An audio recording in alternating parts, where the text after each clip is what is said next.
Hi, friends. Last Friday, I went live.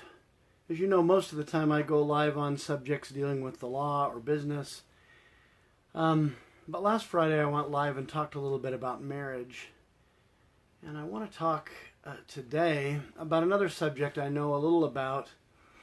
Having spent most of my 40s as a single and divorced Latter-day Saint, there are many of my faith who have been in the same situation as me, and I'd like to talk to you. And while this is mostly applicable to Latter-day Saint mid-singles, it may have some inspiration for singles of whatever age in the church, and it could have inspiration for those who are outside the church and nonetheless single, consider themselves Christians maybe, or want to move forward with their lives and find companions.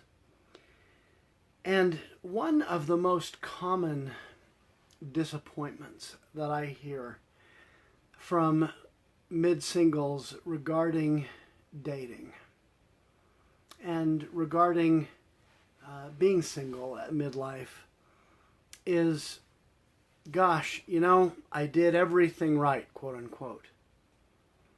I grew up in the church, I remained pure, I saved myself until after marriage, I married in the temple, perhaps I went on a mission, and I really tried to be a good husband or a good wife, and yet I ended up in this awful situation where my spouse chose to leave me or put me in a situation where I felt I had to leave him or her. And there's a great deal of pain and disappointment that goes with those ideas. And a lot of people become disillusioned and say, how did this happen? How did I end up in this situation? And that prevents a lot of people from moving forward. Well, if I get married again, the same thing could happen. And there's a couple of things I'd like to talk about with regard to this idea. Along with what I've mentioned, there's a lot of people who feel like I was promised certain things. If I grow up in the church and I go on a mission and I come home and get married in the temple and try to live the commandments of God and pay my tithing and be devoted, that life is going to be a lot less troubled and more joyful. And I guess we have to question that. Being people who may have tried to do all those things and end up single at midlife. Elder Richard G. Scott, who's passed on, but most of you would remember him, talked about a man who he met with, and it says his first comment to me was, quote, "Why doesn't the Lord give me a wife?" As though an eternal companion were a teddy bear to be acquired with no thought of her agency. Well, I want to expand on that a little bit. First of all, the person he's talking to is a single, presumably never married man who wants God to bless him with a wife.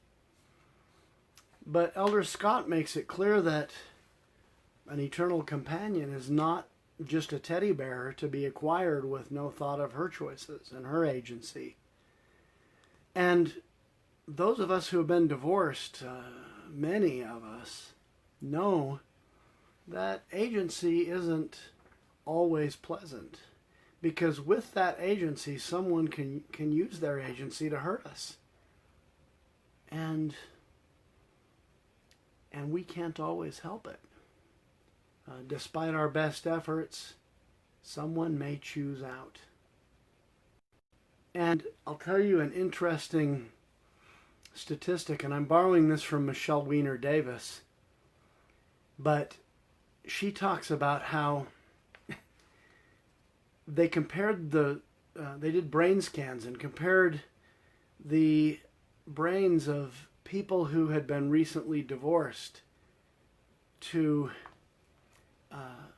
people who had been through physical pain. And guess what? People who were recently divorced or had been rejected in a long-term relationship, their brains light up in the exact same areas where as someone who's experiencing physical pain. Now, other forms of emotional pain don't do that, just rejection.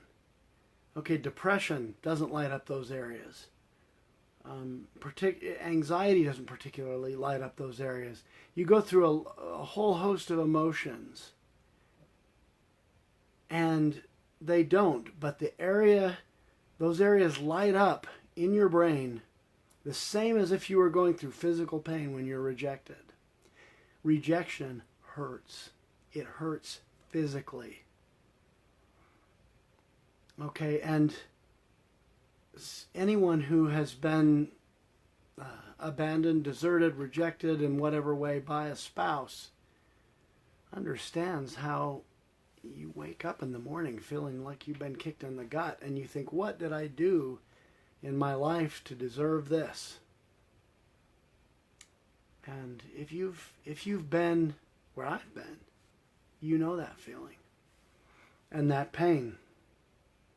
And yet, it is part of God's plan that people have their free will and their agency. He honors it and we honor it. And one of the best ways to get beyond it is to honor that the other person has the right to make that choice, even if you don't feel it's a righteous choice or a morally correct choice. Just the acceptance of it. Moving on to another quote. Elder Dallin Oaks said this: "There are many good church members who have been divorced. I speak first to them. We know that many of you are innocent victims. Members whose former spouses persistently betrayed sacred covenants or abandoned or refused to perform marriage responsibilities for an extended period. Members who have experienced such abuse have first-hand knowledge of circumstances worse than divorce." And you may think, if you're one of those quote-unquote innocent victims, incidentally, I'll say parenthetically that I don't think he's saying that there's any innocent victim that was perfect. That was a perfect spouse, including him. I think he's saying that there may be circumstances where somebody really tried to do the best they could, and still the other partner refused to do their share in the marriage and may have been abusive. But he said there are many good church members that are divorced, and it acknowledges many of the people probably listening to this broadcast know what it's like to have been a faithful member of the church and a disciple of Christ and tried the best you could and have a spouse that abandoned you. There is a parable in the Bible called the parable of the wheat and the tares. Do you remember it? It's in Matthew 13:24 through 30. This 6-verse parable talks about how somebody came along and sowed tares or weeds among the wheat. And that while by nighttime, and the master comes along and says, "Hey, didn't I tell you to sow wheat? How come there's all these tares?" Well, somebody else came in and did that. Should I pull the tares up? And the master says, no, because if you pull the tares up, you're going to pull the wheat up too. So wait until the end, and you can separate the wheat from the tares at the harvest time. What relevance does that have to us? I heard Elder Neal A. Maxwell say once that it means the books aren't balanced daily. There is a prevailing myth. You don't hear this from the prophets and apostles, but there's a prevailing myth among many Latter-day Saints that if I do what I'm supposed to, I will be blessed and rewarded in this life, and that it's going to go way better for me than for someone who wasn't as righteous. Well, I think very often that's not true. The books aren't balanced daily.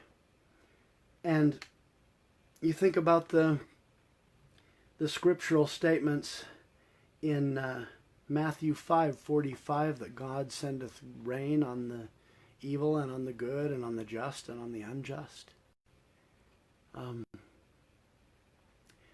Bad things sometimes happen to good people or to people that are trying the very best that they can. So I think the idea that because I'm divorced, I must have done something particularly bad above what other people do, it's not scriptural. And sometimes we just draw the short straw. Think about Job. Friends even said that he had brought his trouble on himself. And one thing that all of his misery demonstrated, his misery was intended by God in his biblical story to be a test of his faithfulness, not a punishment for sin. And Job did prove faithful to God. And even though friends said that he was somehow being punished for sin, he remained faithful to God anyway.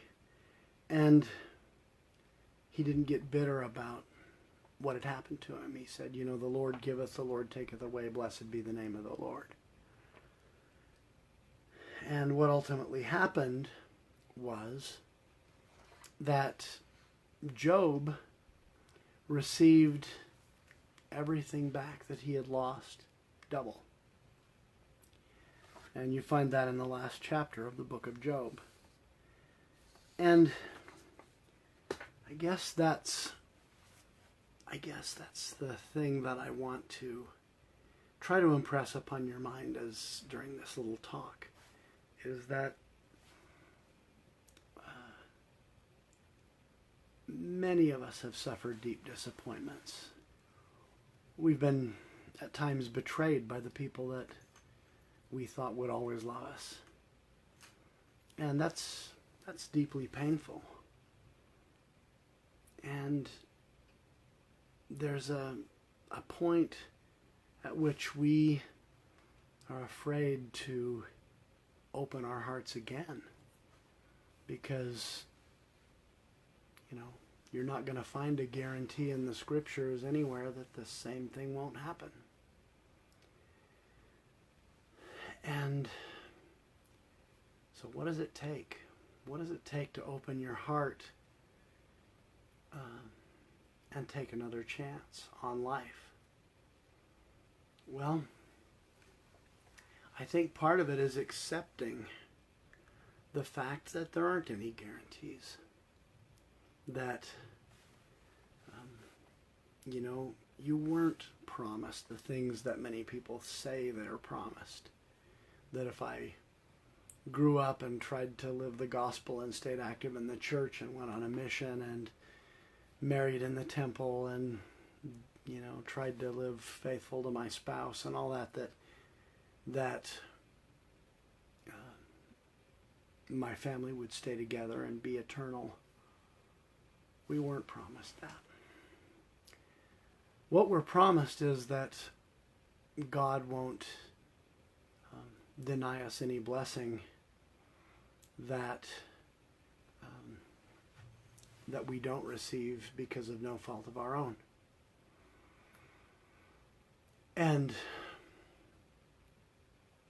I think that's a promise that you can take a lot of hope in. And I guess for me, just talking to you heart to heart, person to person,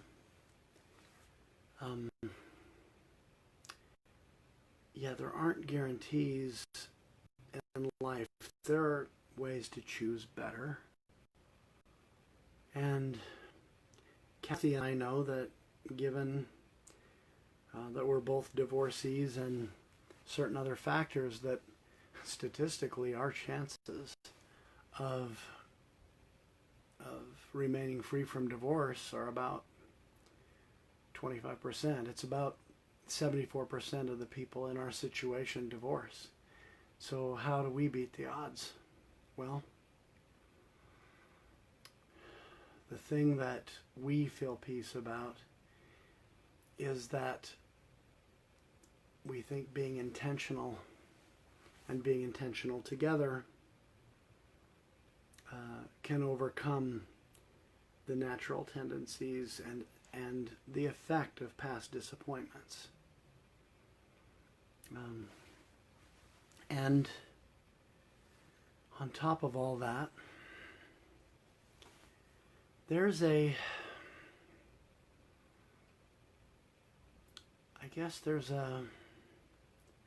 idea that I've felt like I wasn't done living yet.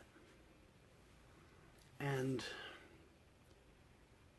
a therapist that I went to for a little while during my mid-single years, she told me that it's always your choice when to venture out and take a risk again, or when to decide that you've had enough and just put a wall around your heart. And that's true. And if you honestly believe that you're happier putting the wall around your heart and not venturing out and trying again, no one's going to. But whether you do that or not,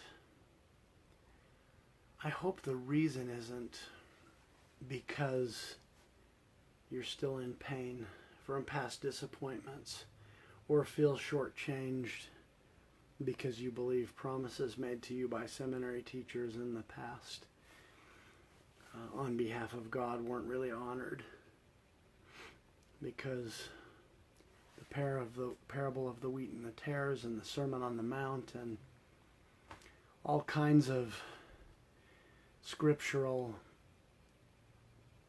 passages tell us that that's not really true. God sends his rain on the just and on the unjust.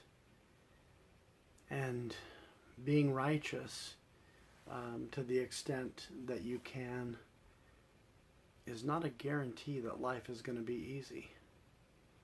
And I've had a lot of mid-singles tell me bitterly that they did everything they were asked to and still it turned out this way. And I've even heard some people who had never been through a divorce wonder aloud why people can't grow up and make their marriages work. And I was probably one of those at one time. But having said that, I want to let you know that I know how you feel. At least I think I do. If you're in pain and feel bitter for a while that your life didn't turn out the way you wanted, I just want to let you know that there is life after divorce. If you've been single all this time and you still dream of having a family, it's not too late. There are a multitude of opportunities open to mid-singles, whether they're single because of divorce, widowhood, or never having had an opportunity to marry. The world is your oyster. there's a lot of adventures to go on. There are great things to occupy yourself with. During my mid-single years, I took my kids to all kind of national parks and to the Utah Shakespearean Festival 3 times, and to Nauvoo and other church history sites. I traveled to China and Africa.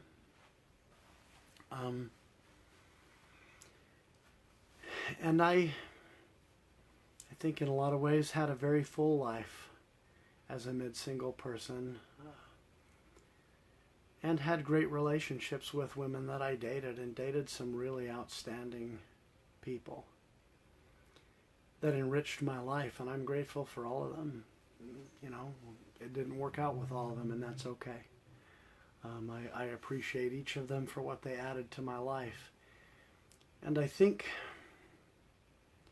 the message I want to convey is that life is full of all kinds of adventures and experiences and enriching opportunities, and we don't take full advantage of it if we're content to hide in the cocoon of our suffering. And I know you've been disappointed, and I have, but there's still a lot left for us. And you may choose adventures, you may go back to school, you're going to do all kinds of things with your children if you have them, and you may find another love, or a first love if you've never found that before. But whatever you pursue, it's going to take courage.